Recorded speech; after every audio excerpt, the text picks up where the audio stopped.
စားတဲ့ဟာတွေရောလေဟာလာတော့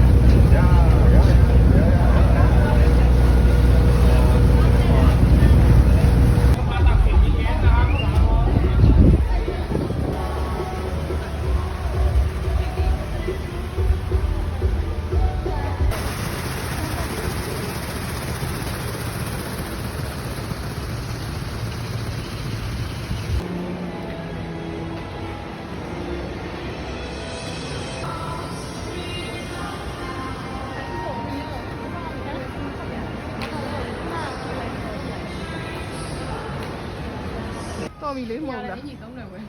အားပြောပါလေ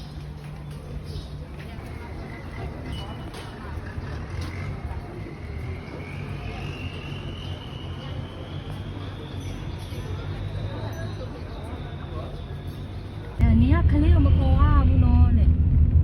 အဲ့မှာချိန်ထားတဲ့လူနဲ့သူမလေးနဲ့ချိန်ထား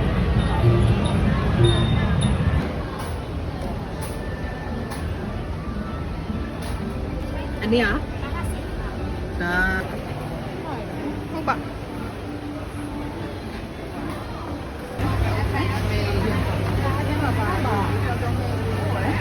ဒီလေး share ပဲဟမ်ရ